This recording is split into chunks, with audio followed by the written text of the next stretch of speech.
Stuart Grindle is a man who redefines the meaning of lawn care. The self-confessed lawn addict is a man like no other who has worked tirelessly for decades on the pursuit of the perfect lawn. If you thought you knew what it takes to create the perfect lawn, then think again.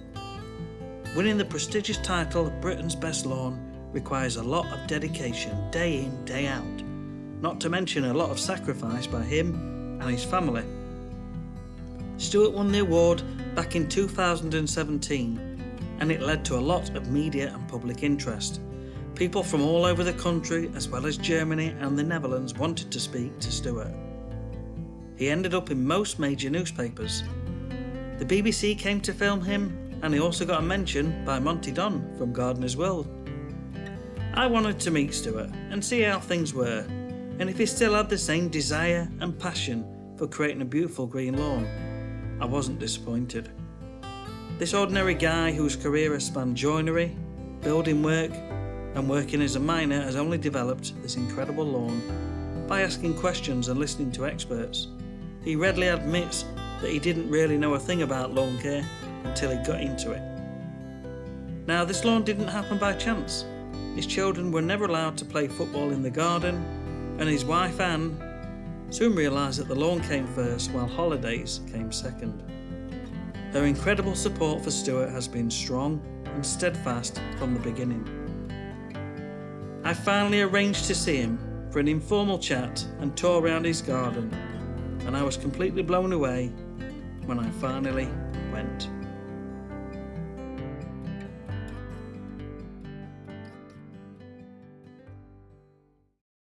I used to deal with a firm in Lincoln for all my seed and fertiliser. Just to go into Lincoln on the old road. It's a little village. Oh, what's it called? Oliver's Seeds. Oliver's. And I use them for a lot of years. And I'm using Bent mainly now. Yeah. I've been using Slender Red Creeping Fescue. Okay. But I don't like the way I creep, it's the name, it's in the name, it creeps. So, I mean, that's been scarified 4 times this year. Okay. You still do it by hand, or? No. The chap who cuts the lawns, I've got an mallet. With cartridges. A temp with cartridges, and I put their scarifier in. Yeah. But we could do with something a bit deeper. I mean, I do all the time, the beginning of the year. And I borrow all the time from a firm in Bowlby, which is shut down now. And I think, anyhow, they brought it, well, it wouldn't work. It were all clogged up, all tines were clogged up, they're not cleaned it, not serviced it. And it weren't throwing tines out, for some unknown reason. So I sent it back. So this year, it's not being a hollow tined as we normally do. Okay. And then top dress. Right. Top dress with refined sand. And then, of course, it's your feed. Winter, predominantly iron. Summer, it's about 8% night, I think 8 to 10% nitrogen. Right, yeah. A bit more in spring, or? Bit more probably. Might go to 12. Yeah. Might go to 12. Yeah. But I put some of this. Well, I didn't do a damn does it, and it's still got iron in it. And we found it's quite good. Yeah. Hold it a bit. Yeah. What you've got to be careful of is it don't bolt your grass don't go mad. Yeah. Because when I was fit, I used to cut it every other day, twice a day, with an old Ransom push mower. I think that's what knackered me up, I think. But it's, and it's like I tell people, you can get a good lawn by just cutting, as long as you cut redly. Yeah. I mean, I had a guy come from Germany, a newspaper in Germany, and he brought photographs of his lawn, or he called it a lawn. So I thought, I better be a bit careful here what I say. I mean, like, I'd have dug it up. But full, all laminated, these pictures. And we got talking. I said, oh yeah, I said, well, that one, I said, if I were you, I'd start again. This one, do you cook regularly? Oh yes, yes, yes. I cook once a fortnight. I said, well, I cook 3 times a week. And that makes a big difference. Yeah. It makes a hell of a difference to the encourage the graft, encourage the farm. If you've any broadleaf, which we all have. I mean, I've got meadow grass in there. If you let it grow, it seeds off. Yeah. Yeah. And you get more meadow grass. Try and keep it down. Yeah, like I say, regular mowing. I mean, I've been telling people this for years. Yeah, yeah. I mean, I a few years ago, I was giving talks to different societies, and I said, if you've got a 9 to 5 job, or you're going out in the morning at 7 and not coming back while 6, and you've got 2 kids, but one taking to football and ballet and all this, you don't want a lawn. Last thing you want is a lawn, because it'll be on top of you all the time. Yeah. I mean, that looks amazing. That really does look amazing. And like I say, it's the bent grass, which is what they use on golf courses. That's right. Yeah. Well, on the putting Have you seen greens. bent grass? Have you used it? I've never used it, but I mean, I use a dwarf rye on my own. Yeah. And yeah. Most of my customers, if there's any seeding, it's just general amenity. Yeah. Yeah. But dwarf rye, and I normally cut it really high. But since I knew we were coming here, I thought I'm going to start going down. Go down and steady. What do you cut at? Well, I've got a normal cylinder mower. Yeah. Rotary mower, shall we say? Yeah. I've just dropped it to the bottom one. It's probably about that. 25 milli. Yeah. Bottom one. I've got a cylinder as well, which is a really old swordsman. God, I haven't heard of that. It's not special. Yeah. I got it for £40 off Facebook Marketplace. I got Kev to sharpen blades and service it. Service it. And it's lovely. Yeah. It's lovely. It puts What some blades nice... is it? Sorry? How many blades? It's not got many. 5. Yeah, if that. Yeah. Yeah, it's not many at all. That's another thing what makes a big difference. I mean, I never go below 10. I haven't cut this grass below 10 for years. Yeah. The old ransom, they'll push ransom at 10. Yeah. I mean, one of the reasons I cut every other day was if you left it, you couldn't cut it. No, with 10 blades anyhow. And that's another thing which can make a big difference is the amount of blades you have. To be honest, best lawn in Britain. But it was a tremendous, because opening the garden, it was brilliant publicity. Because we're Gardener's World, they came filming, and I asked the director, I said, would Monty Don give us a plug? He says, oh yeah. She said, yeah, we'll do that anyhow. We watched Gardener's World, and said, Mr. Grindle, and went, showed all what to do. I mean, they're here all day. In fact, I got an hospital appointment I had to leave at 5 o'clock, and I left the back door key. I said, lock up when you go. I've got to go to hospital. And but she said you'll get a lot of interest. And well, we were collecting then, raising probably between 12 and 1,500 in an afternoon. And so off we went. Well, I got phone calls from a guy from Ireland. Wanted to know if there's any bed and breakfast. Bloke from Scotland. A family came up from Dover.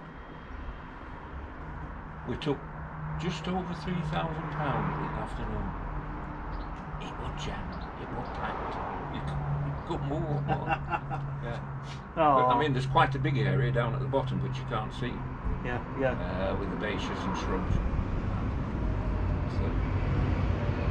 So what do you do with it over winter? I mean, obviously you can't put the mower on every day, but do you get it out at any point? I've seen me cut it on New Year's Day. Yeah.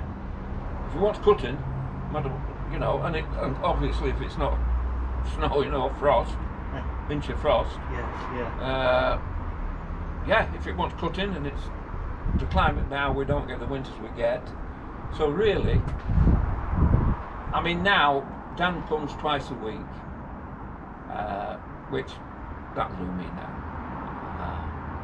I mean you've got 5 main diseases in you've got fusarium, which you'll come across. Summertime, yeah. Yeah. You get dry patch. Yeah. You get anthrax nose. Yeah. You get root break, Right. which are all the common 5 which will attack your lawn. And the main 2 are anthrax nose and fusarium. Yeah. Yeah. You do get It's like you get snowmobile in winter. you get thatch fungi. Yeah. That's your 5, and they're nearly. If there's any disease, it'll be one of them. I mean, you spray for fusarium. It's the right price. Yeah. I mean, I just forget what it costs the golf course to spray the 18 green for fusarium. It's in hundreds and hundreds of pounds. A little bottle I've got like that, that's about 150 quid. Yeah, I'm going to it's- say. I mean, it goes away, but it's. Yeah, but even so, Yeah. it's still an expense. See, it's like scarifying. Well, why do you want to scarify? Well, because you get thatch, and thatch is the waste product mainly. But when you're cutting the lawn, it will pick everything up, and some spills on the lawn, and it dies, and it settles down, and it creates thatch. And then you can get thatch fungi. So you've got to get that thatch out. Yeah. And to try and, but my lawn's, it looks alright, isn't it? Yeah, but if we build up and build up, and then it won't look alright. Yeah. I mean, I used to say to him, I don't expect that people to get a lawn like mine, because mine's an obsession, it's an hobby. But if you can do what I tell you to do, and at the end of the growing season, you look at your lawn and think, well, that was better than last year. So what? Yeah. It don't matter what standard. If you've improved it, that's it. And why do you choose sand as your dressing? Irrigation. Irrigation, basically. Just yeah. That's the main thing for drainage. Have you got clay around here then? No, it's quite good soil. But grass grows in if you go to Spain and play golf, and your ball is to green, it makes a pitch mark. You have a pitch repair, really all their greens are virtually the same. There's 2 reasons: for drainage, but also it's a soft impact. So another, that when the ball comes in, it does bounce, it just drops. Yeah. Because the sand softens it. Yeah. Also helps to level it up. Yeah. Definitely. But we top dress this about 2 to 3 times a year. I put nearly a year a ton on it. See, I've always been on my own opinion up to now has been to try and match what's already there other than clay. Yeah. So if it's clay, I'll be trying to get some normal soil and a bit of compost into the soil to try and get some organic into the soil. Yeah. And try and improve things that way and develop a better ecosystem for fungi and longer roots. Yeah. So I've always had this toss up between sand and soil, and I've been asked about it so many times. I mean, the benefit with sand is when you hollow tine, you take a core out like your finger. Then you come along and you fill that with sand. Then you come along and you overseed. The seed then has got all that easy root line. It's an easy passage for the root to go down that tine. Whereas if you've got normal soil and you've got compaction, then it's hard work for it.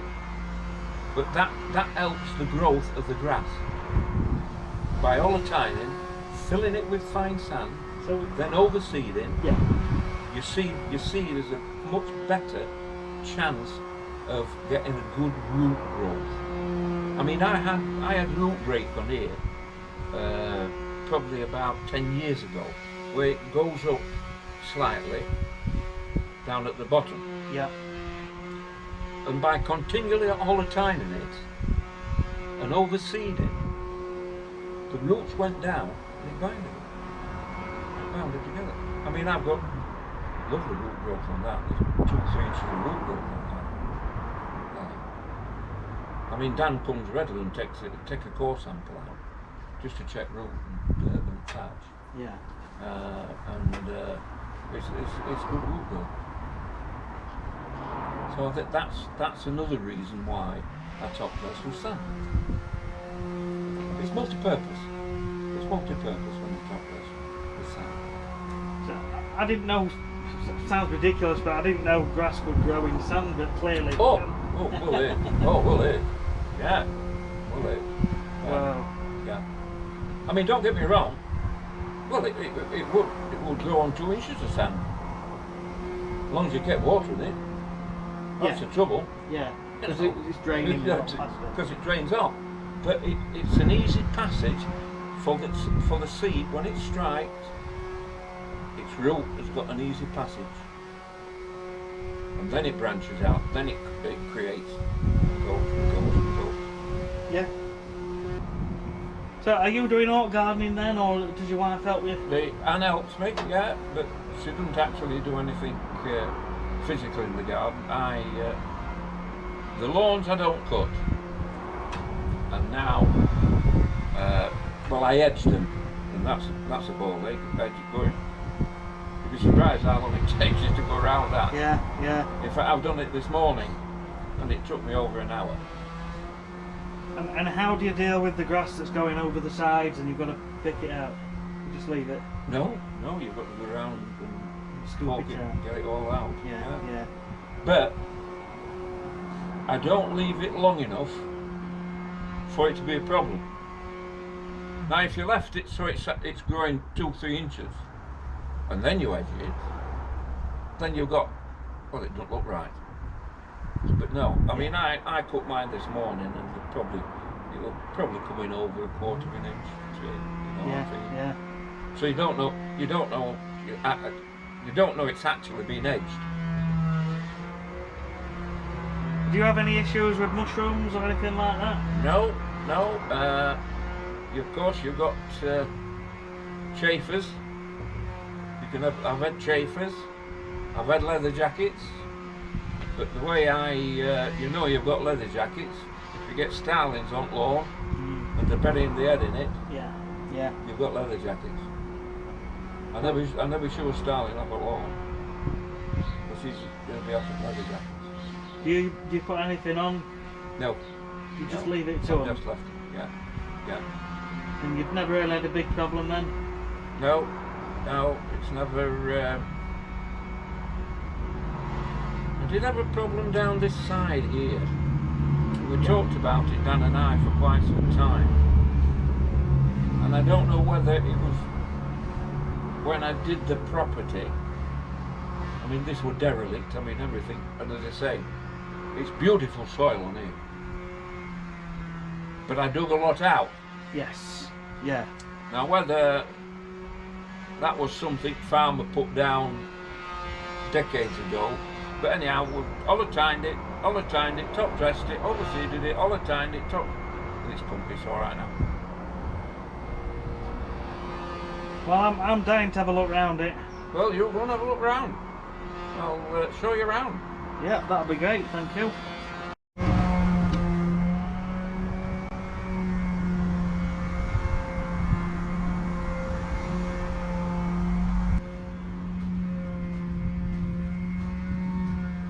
Built up. All these down here are all built up with various stuff, rubble and. But you built up over the years, and obviously you've created. Yeah. It just gives that little bit of interest. I would never ever like an oblong lawn. The borders round. Yeah. because it's not. If you have a straight lawn, your eye will go straight down. Whereas if you have a movement in the lawn, your eyes then follow that movement. Like if you walk down here, you think, oh, look at that up round there. I wonder what's up round there. Yeah, yeah. Right. A big oyster down there called Sum and Substance. But this is the new project here.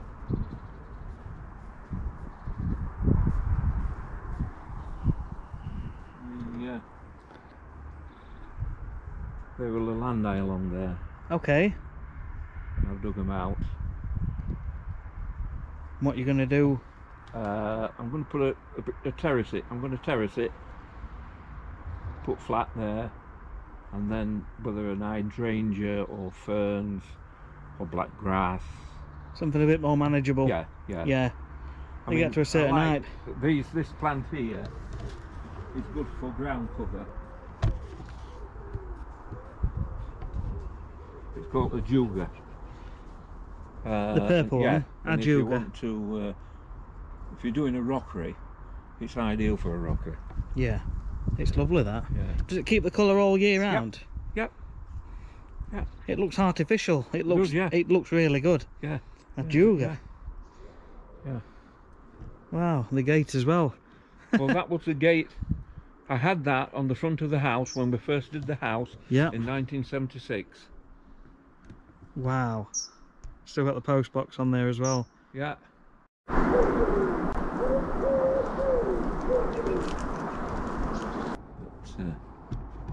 It's just, yeah, it's just beautiful.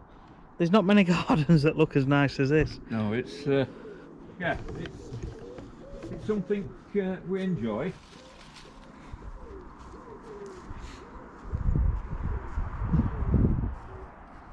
You see what I mean with the grass? It just leads you. You know, you follow the grass, and it leads you then into a different area completely. Yeah, yeah. And a different environment. It's a different environment down here. Yeah. Nothing like this garden.